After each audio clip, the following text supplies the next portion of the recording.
Hey dudes, welcome to Splat from the Past, the only 80s themed horror and sci-fi show where things can get totally radical. Now today is a very special episode of Splat from the Past because I will be interviewing a woman that so many people out in the world who love the first Halloween movie has been dying to see in the horror con scene, in the podcast scene. And she's been doing convention appearances and podcast appearances in the last year or so. Sandy Johnson, yes, the original Judith Myers, is coming on the podcast today. I had to get her while I can, and I can't wait because she was in Playboy as well. She was the June 1974 centerfold. She was also in the classic teen movie H.O.T.S, alongside another friend of the podcast, Lisa London. And she was also in Surfer Girls, Jokes My Folks Never Told, and Gas Pump Girls. And I want to find out what she's been doing for the last 40 years since she got out of the business. And I can't wait. It's going to be so friggin' cool. So, here is my interview with Sandy Johnson. Hey, Tommy, Sandy Johnson. Hey, welcome to the show. How are you? I'm good, thank you. How are you doing? Oh, I am just wonderful. It's such an honor. Thank you for taking the time today. You are so welcome. Happy to do it. Awesome. So, going back in time, long before the movies and long before Playboy, did you have an early childhood interest in any kind of performing? And were you, as they say, a ham? I did have an interest. I enjoyed dancing. I liked modern dance. Mm-hmm. And I enjoyed choreography of modern dance. So I don't know if I was really a ham. I think I just liked the movement of dance. It was just fun to me. Mm-hmm. And you're born and raised in San Antonio, Texas? I was there until middle school, and then we moved to California. Oh, nice. I was in California, until after I was in the films and stuff. Then I moved to Oregon and then back to Texas. Wow, it seems like you've never lost your Texas accent. Well, that's because I'm back here again.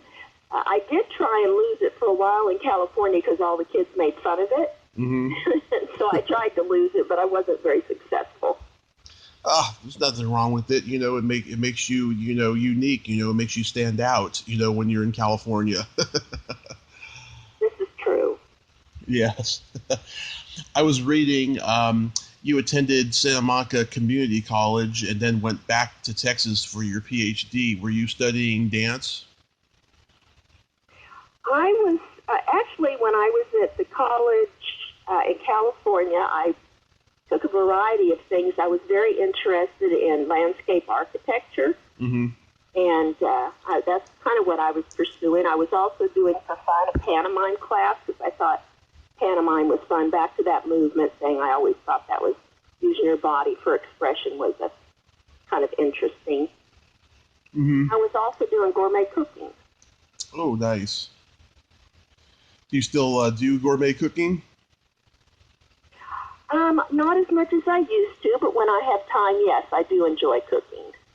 Mm-hmm. What's your specialty? My specialty. Well, Huh? What was that? some people would say tacos. Yeah. But I do all kinds of different things. Seafood, I love to do seafood. I make a killer clam chowder, crab dabs. I think a lot of different things. Yeah, my mother, she makes really good tacos too. She's a good cook in general. She's half Italian, so that comes in handy. Oh, there you go. Yeah. So how does Playboy come into your life?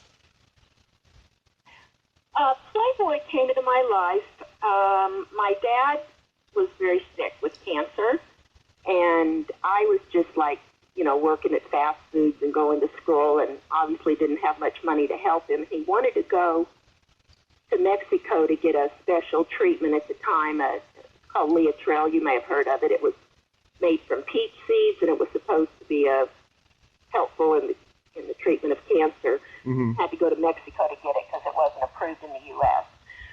So I was trying to figure out a way to make money, and someone suggested that maybe I should go interview with Playboy. Mm-hmm. So that's what I did. I went down and interviewed, and they did test shots and everything, and that's how it came about and enabled me to make the money that I needed to get my dad to Mexico. Oh, yeah. And so you were not squeamish about it or nothing? Not really. In California in the 60s, you were practically naked on the beach anyway. So, it wasn't that much of a stretch. Yeah.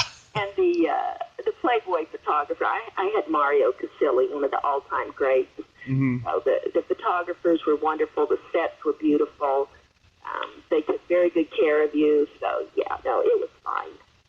Yeah, I'm the biggest Playboy collector there is, and I actually... Really? Yes, and I actually have your June 1974 issue. Oh, cool. Yes. I recently had a man by the name of John O'Neill. You might have heard of him if you're a collector. Mm-hmm. He is an international collector and sales for Playboy. And he contacted me about 6 months ago.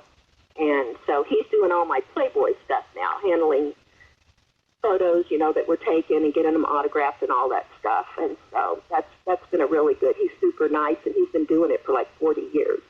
Nice. Who came up? Yeah. Who came up with the idea of you in a baseball themed centerfold?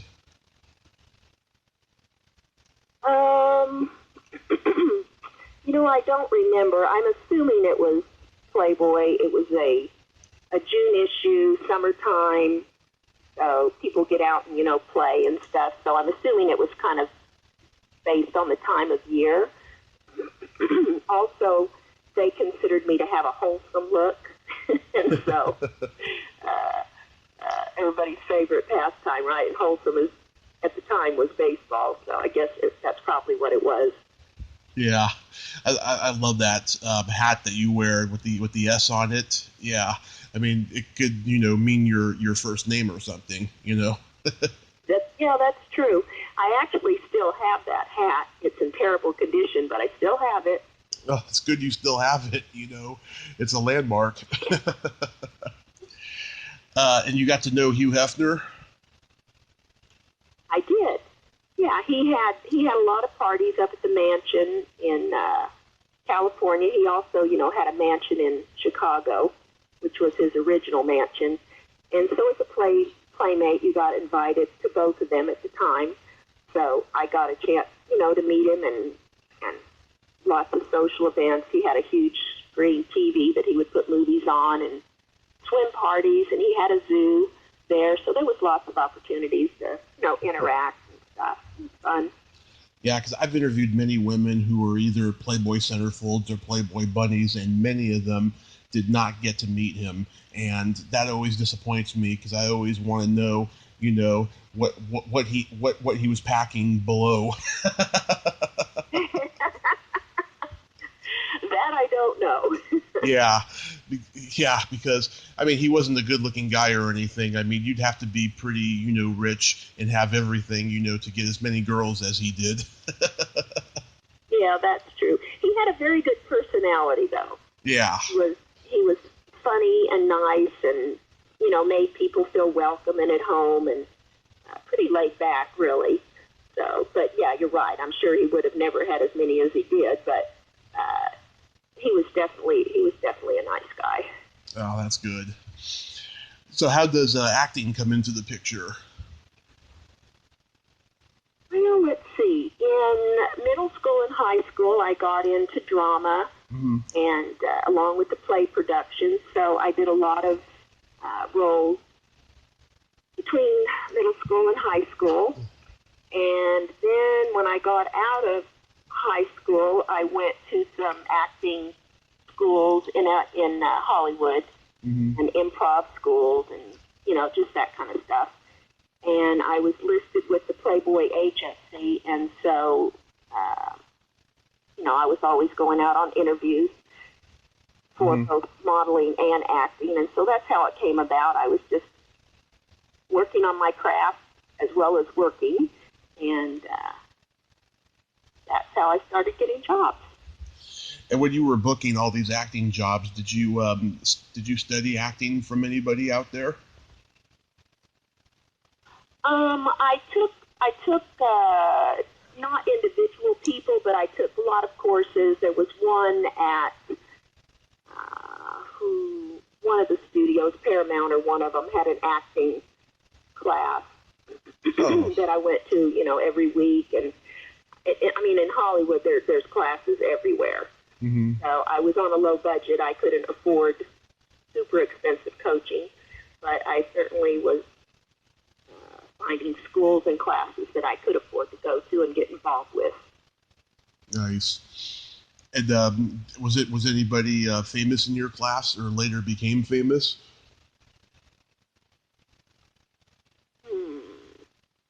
Gosh, I don't know. I have no idea. There were so many people in them, and they would come and go, so I'm not sure. Okay.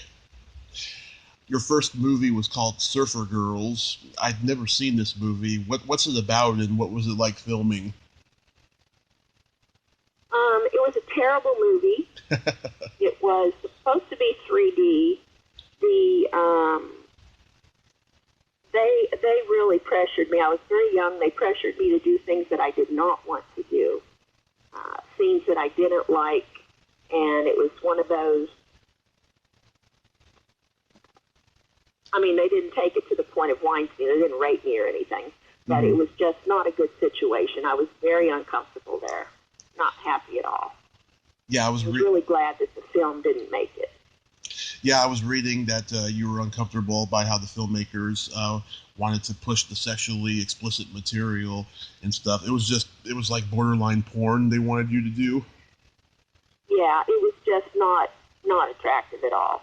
So it wasn't at all what they said it was going to be like, and so I was just not happy. I was young. If I'd been older, I just would have told them where to go and just walked off. But my first movie, I didn't know what to do. Yeah. I just stuck it out, did the film, but I was not happy with it. Yeah, I can't stand hearing things like that. My thing is this. I'm all about women, getting naked and doing, naughty behavior, but, don't force a woman to do that. Let them do it out of their own volition. I think that, if you're going to do things like that, you want everyone to have a good time and not feel uncomfortable,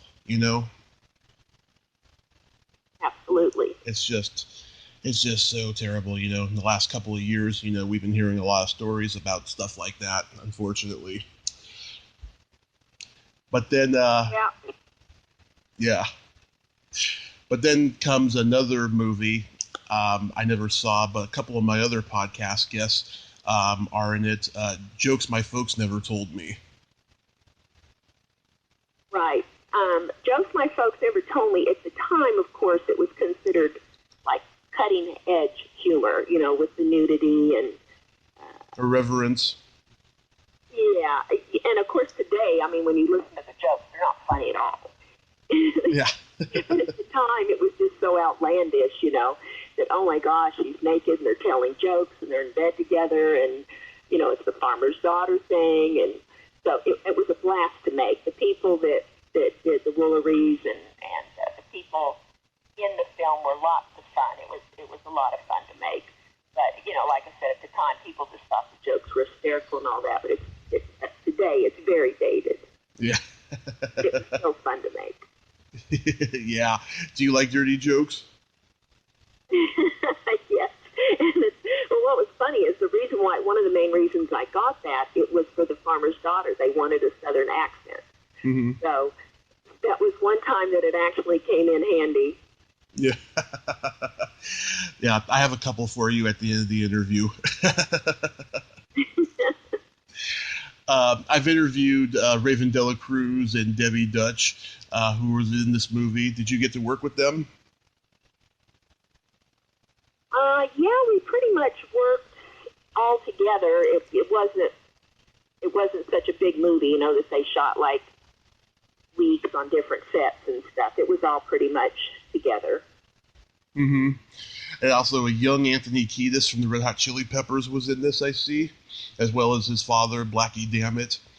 That's so hilarious. And Hal Landon Jr., who went on to do Bill and Ted's Excellent Adventure. Man, that's just a crazy cast, I have to say. Yeah. Now we get to the landmark Immortal Halloween. How did you get cast as Judith Myers? I got called in, I think, initially because I wasn't afraid, you know, of the nudity. Mm-hmm. So, and I was with the Playboy agency. So I got called in to interview just in general for the female parts. And so we did the interview. They had me scream. We did lines for various parts. And then it wasn't long after, I don't know, maybe a day or two, that the agent called me and said that I had been cast as Judith Myers. Wow. I was very happy. You're very happy that you were in a movie that was a departure from the previous two that you were in. Yes, it was totally different, and yeah, I thought it was going to be very cool, and it was. Mm-hmm. What, was Carpenter aware that you had been in Playboy? Yes. Yeah, so he wasn't under any pressure or politics about putting somebody from Playboy in the movie. No. In those days, it was really no big deal. Mm-hmm. I'm sure there was some producer somewhere, you know, in certain movies that felt that way and stuff, you know. But yeah, in those days, it was the free spirited '70s, you know. Right. So you were hella excited to be in a horror film. You're a big fan of horror? I am a fan of certain types of horror. I don't care much for gory, mm-hmm.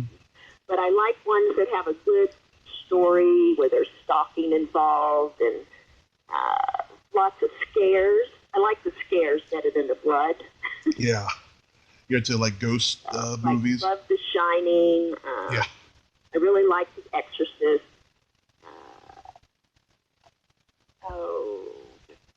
So many different ones. Psycho. Mm-hmm. I guess maybe psychological thrillers more than just gory. Yeah, I interviewed Janet Leigh's double in the shower. She was in Playboy too, Marley Renfro. Uh-huh. Yeah. I have found that a lot of people who do horror movies, they love supernatural horror movies the most because there's no blood, there's no gore, there's none of that. Just really good scares. Right. That guy, David Kyle, who played the boyfriend, he later quit to get into the ministry. Irony of irony. Yeah. Yeah. Was he a good kisser? Was he a good what? A kisser? Yeah. Yeah, he must have been because I remember that as being my favorite scene. Yeah. I actually met him again at H.O.T.S in Pasadena, and he was very nice. We had a good time talking and stuff. I guess he lives kind of like a hermit in the backwoods of Colorado or something now. Yeah. Oh, wow. I didn't even realize that he was even doing any signings right now. That's cool, even though, you know, he's a minister now. Yeah, I think at least they told me that the only reason why he really came there is because he knew I was going to be there, and he figured it would do better with me there. So.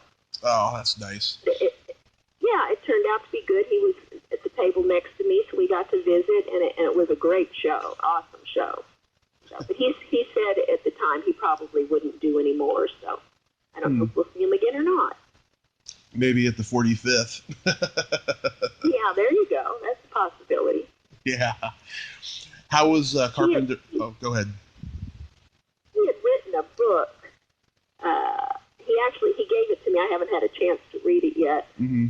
But it's called Love Hunger. Love Hunger? And it's Love Hunger, yeah. It says a harrowing journey from sexual addiction. Al Foster. That's probably why he got into the ministry. Yeah. So, anyway, yeah, I don't know if it's a good book or not. I haven't read it, but he did give me a copy, and I appreciate that. And as soon as I find a minute, I will read it. Yeah. I'll probably check it out too. That's pretty. That's a pretty interesting thing for him. How was John Carpenter as a director?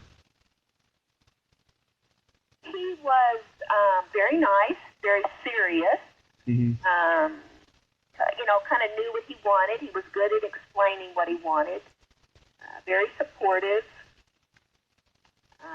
Very creative.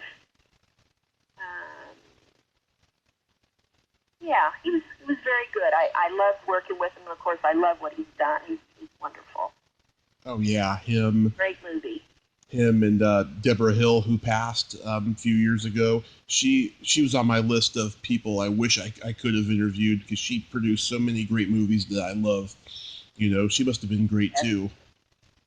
She was wonderful. Yeah, she was the main one, of course, working with me in the kill scene.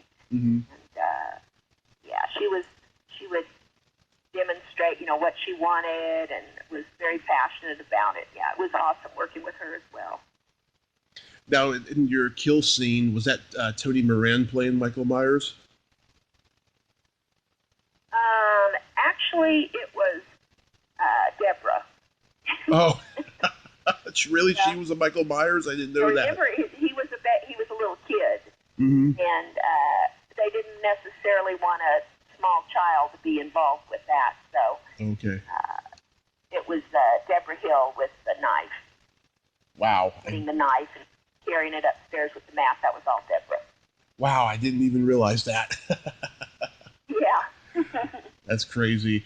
Yeah, I was supposed to interview Tony during the 40th anniversary in 2018 around the Halloween time, and we had actually set up a day to do it. He was going to do it early in the morning from a hotel room that he was doing a convention at, and then he had to reschedule, and then I touched base with him 2 more times during that month, and then he got really weird with me, and so I haven't had the chance to interview him, but I've interviewed PJ Souls, and she is such a sweetheart. Oh my gosh, she is wonderful. I'm always, as soon as they announce a con where we're all going to be there, mm-hmm. That's the first thing I want to know is if she's going to be next to me. She is so sweet. I love her. She is so sweet, and I met her at a convention first before I interviewed her, and after we were done taking a picture, she gave me this great big hug, and I just thought that was so sweet. Yeah, she is such a great lady. I love her. Mm-hmm. And Jamie Lee Curtis, what do you remember about her? Of course, she was very young, and the one memory I have of her specifically is with the kill shot, we kept exploding blood pellets on me, and we shot it a few times, and so each time, of course, I had to be cleaned up. And whoever was cleaning me up was kind of rough, and I remember she was in the trailer with me, and she said, why don't you let me do that? And so she was helping clean me up, and I remember she was much more gentle than whoever had been doing it before. Did everyone on the set? I have of her. Yeah. Did everyone on the set besides John Carpenter know that she was Tony Curtis's daughter? That I don't know. I'm not sure. Yeah. I mean, even then, I'd be terrified to ask her questions about her father because I know that they had a lot of turbulence in their relationship and stuff. It's not like she'd be, young at that point, and like everyone's like, "You're Tony Curtis's daughter? Oh my God, what's it like being Tony Curtis's daughter?" And she's right. like, "Get away from me." you know. Did you guys have a wrap party for the movie? We did. I don't remember much about it. I remember that we went to a movie to see it all together. It wasn't really a premiere. I mean, it was a small budget movie. But I do remember going with everybody to see it at a theater somewhere. Mm-hmm. Usually not Grauman's or anything. But, yeah, we all got together and watched it for the first time. Mm-hmm. And were you scared? I was scared. Yeah, it's a terrifying movie, no doubt about it. And it's the kind that really scares me. I don't require blood. Yeah. Have you seen any of the sequels? I have seen all of them except for Season of the Witch and the Rob Zombies because of the gore. Yeah, I'm not a big fan of those particular ones. I like my two favorites are 1 and 4. Those are my two favorites. I don't know. I always thought that it wasn't necessary to make all those sequels for that particular one, But for the other franchises, Nightmare on Elm Street, Friday the 13th, Hellraiser, those movies and their sequels were pretty cool. But Halloween, I just thought it was a standalone movie, Right. Yeah. Although I did like 2018. I didn't even see 2018 yet. Oh, you haven't? No. Okay. Yeah, there's a couple scenes in there that I like a lot. Yeah, I was glad that Jamie Lee... Psychological stuff. Yeah, I was glad Jamie Lee relented and came back, because she just did not want to be associated with horror for the longest time after making 4 really good horror movies back in the day. Right. Yeah. She had to do what she could when she was young, and she had trouble breaking out of it. And then she finally did with Trading Places. Right. Then, yeah. You did a teen comedy I've always loved called H.O.T.S. Yeah, that was another really fun one. The cast was fun. Yeah. They allowed us to improvise some, which was fun to be able to do that. And yeah, it was fun. Yeah. That one. Was that just another standard audition for you? Yeah, I think so. Again, I think I was still with the Playboy agency, and there was going to be nudity in it, so that cuts the numbers down some. At least it did in those days.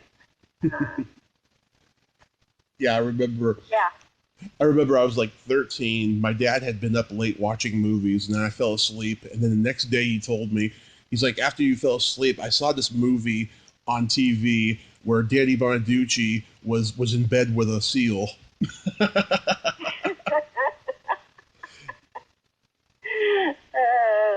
Yeah, that was really, I think of the ones that were fun to make, mm-hmm. That was probably the one that was the most fun. Mm-hmm. Yeah. And another guest of mine is Lisa London. How is she to work with? Okay, that is Gas Pump Girls? And in H.O.T.S. That's still in H.O.T.S. I'm not sure. I'd have to go back and look at it. I'm terrible with names. She plays O'Hara. You remember? Remember what her relationship was with me in the movie? I know she was one of the girls at the college, at the school. I can't remember. I can't remember who she what the relationship was. It's been a while since I've seen it. Yeah. Well, I can tell you this, that all the girls were awesome. We had tons of fun. Like I said, we were able to do some improv stuff, and yeah, it was really fun. You remember the heavyset girl, Mary Steele Smith? Yes. Yeah, I reached out to her not too long ago. I haven't heard back and stuff, but she's a very successful playwright now.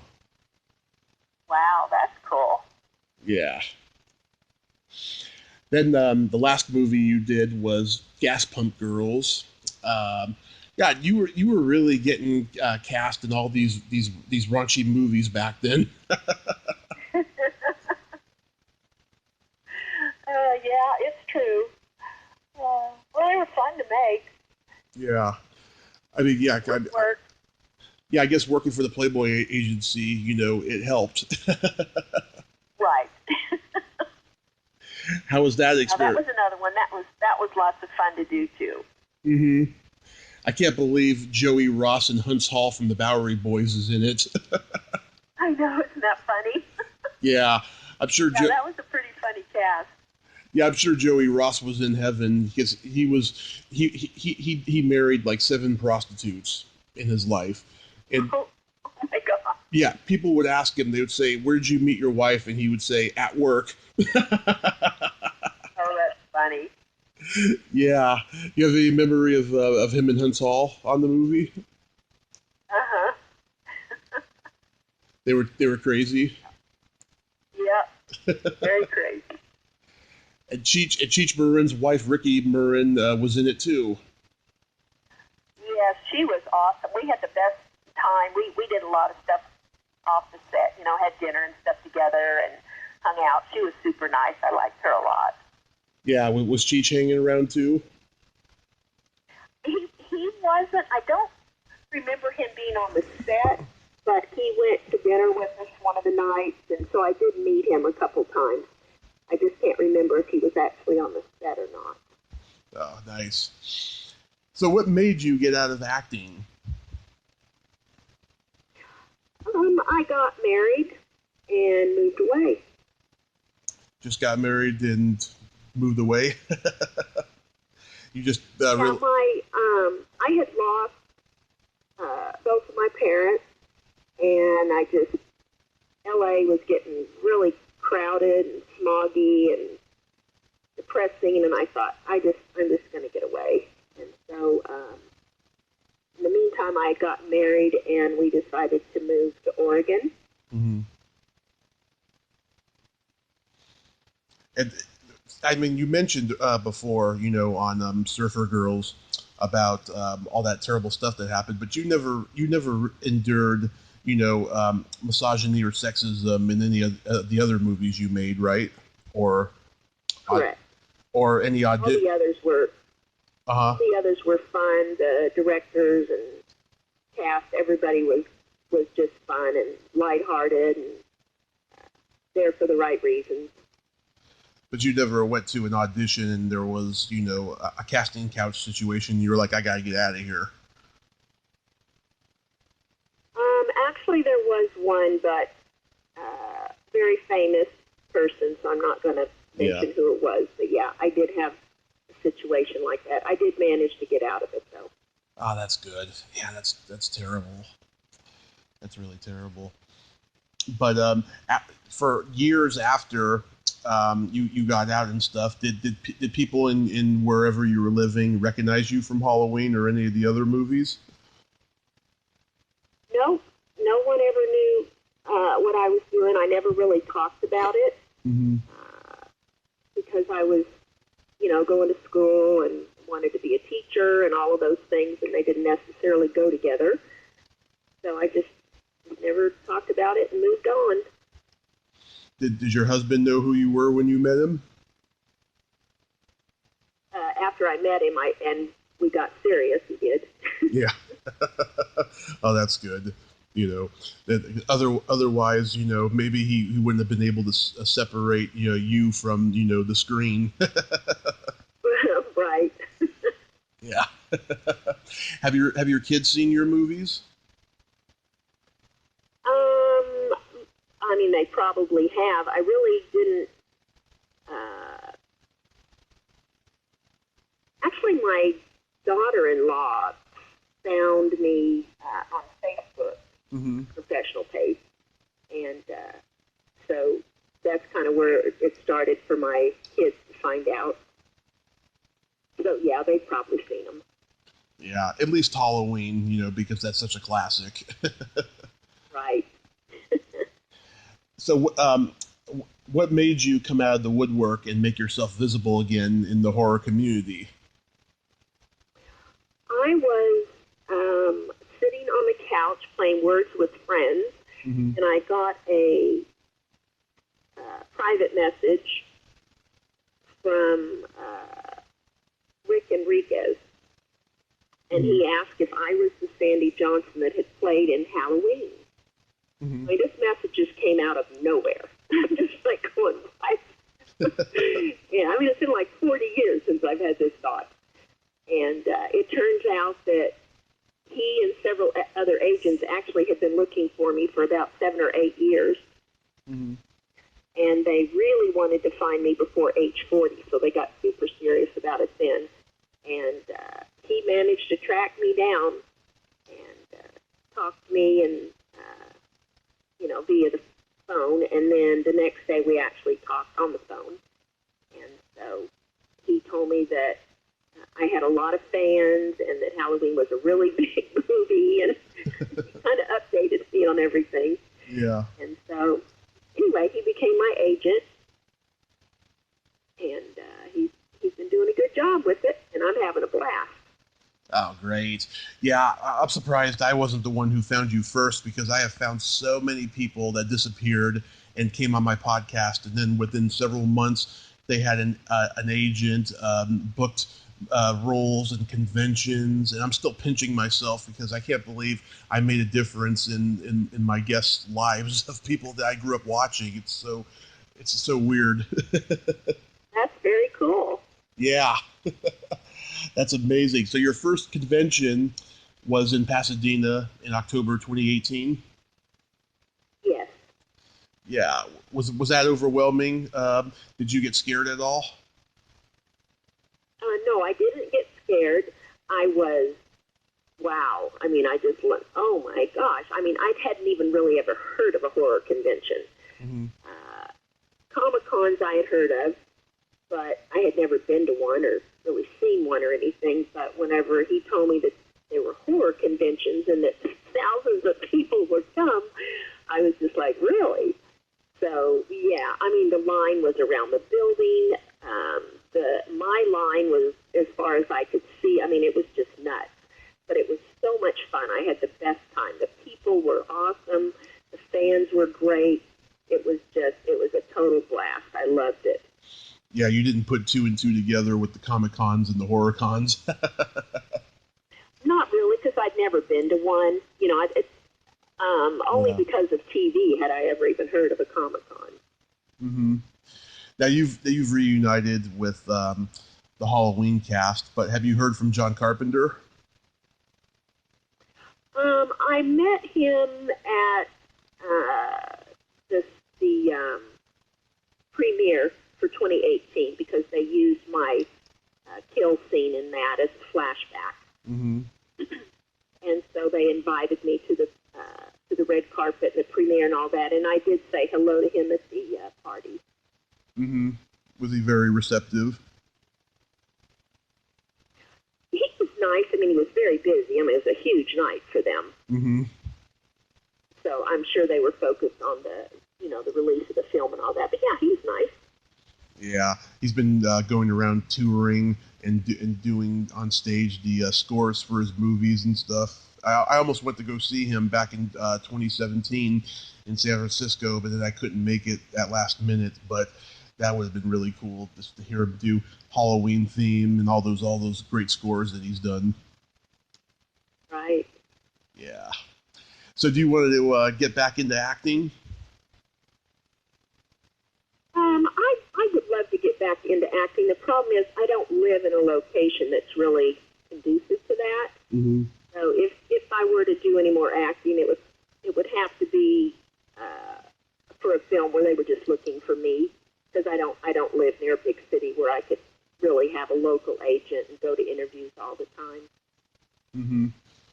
Yeah. I think, though, you eventually will get back into movies the more you do the conventions, because, like I said, so many people have gotten back into movies from doing conventions with all these young filmmakers that are just, up and coming and casting all the people that they grew up watching in the horror movies. I think you will eventually. Someone's going to call. Yeah, that'd be awesome. I'd love it. I always loved both modeling and acting, so that would be fun. Hopefully it'll happen. Yeah. I do have to tell you, though, Sandy, be very careful with the horror con scene, because it's got a lot of weird stuff going on with agents, managers, promoters, a lot of contractual politics. It's really getting ugly, but hopefully you'll never get to be privy to any of that. The more, you keep your head above water. Right. Well, apparently I got very lucky. A number of people have told me that I got the one of the very best agents that they all seem to love him. Mm-hmm. So, and he is awesome. I've been very happy with him, and he. Sorry, I got a frog in my throat. Oh, it's a recurring theme on this show, especially at this time of year. Well, the cedar trees outside my window are just like bright orange with pollen. Yeah, I'm allergic to pollen. I'm allergic to pollen and dust and sulfur. Those are like my three big allergic reactions. Yeah, you would think that rain would help. I always thought it helped, but actually it just stirs it up more, according to my doctor. So, Sandy, there's this game that I like to play with my guests. It's kind of like a slumber party version of James Lipton's questionnaire on Inside the Actor Studio. And how it works is I ask you the question, you answer it, and then you ask me the question, and I answer it. Yeah, I asked you the same question back? Yes, the same question back. Sandy, are you ticklish? Yes. Are you ticklish? Oh, I am baby ticklish, yes. What's your favorite part of the body?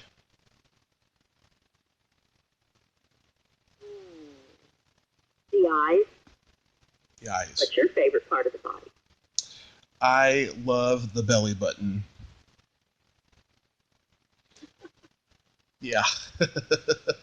And might I say, Sandy, you have a world-class belly button. Thank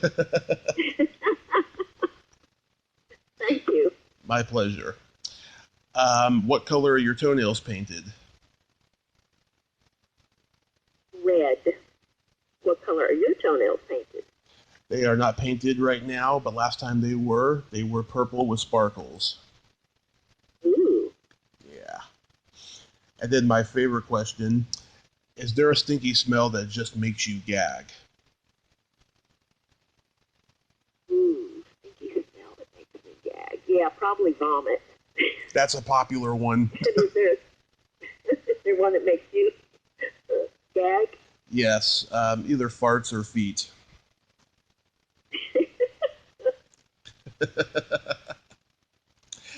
Okay, now to my jokes. Do you know the difference between a golf ball and a G-spot? No. A man will spend 20 minutes looking for a golf ball. You get it? There's a lot of truth there, huh? Yeah. Why do men like to marry virgins? I don't know. Because they can't stand criticism. Yeah, that's a good one. Thank you. So, Sandy, do you have any upcoming convention appearances you'd like to plug? I do. I'm going to be at Chicago Flashback at the end of July. Mm-hmm. And I think there are going to be a couple others, but they haven't been announced yet, so I can't reveal them. Okay, but let me ask you this. Do you know if you're going to be booked in California? That I don't know. Not that I know of, but it's early in the year. Okay, because I would be booked in California. I'd love to come back. yeah, because I live in California. I live in Redding. I go out to my hometown, San Francisco, and I go to LA and Sacramento, and I go to all the cons and all those places and stuff. And if you do, I will definitely come and meet you. Awesome. What are the biggest cons in California? For horror, let's see, in Pasadena, in the spring, there's Monsterpalooza, which I'm going to in May. And then there's Son of Monsterpalooza, which is in the fall in Burbank. I think they should both be in Pasadena, though, because the Burbank location is just way too small. There's no elbow room in there whatsoever. And then in Sacramento, there's Sinister Creature Con a couple times a year. And that when I first went there in 2016, there was nobody there. And now the last 3 times I've gone, it is just packed. It's just packed. Yeah. Those 2 cons, though, you definitely should get booked for in California, and I hope you do. But, yeah, those are the best ones as far as horror cons. And then there's a lot of Comic Cons in California. I mean, too many to name, and a lot of them are just only one day, Right. But the horror cons, yeah, those are the best ones. I'll mention those to Rick, and I mean, I'm sure he's probably reaching out to all of them, but I will ask him about those 2 in particular. Yes, Monsterpalooza and Sinister Creature Con. Well, Sandy, I thank you so much for coming on today, and I'm so glad that you're back in the public consciousness, Thank you. Yes, and, like I said, I hope I meet you in California, and I hope you have a great year and a great rest of your day. Thank you. You too, and I appreciate you reaching out to interview me. It's awesome. Oh, my pleasure. My pleasure. You have yourself a great day. Thank you. You too. Bye. Bye-bye. Well, there you have it. Sandy Johnson. Ain't she a sweetheart? She is the very definition of Southern hospitality. And I thank you so much, Sandy, for coming on. I'm glad you're back.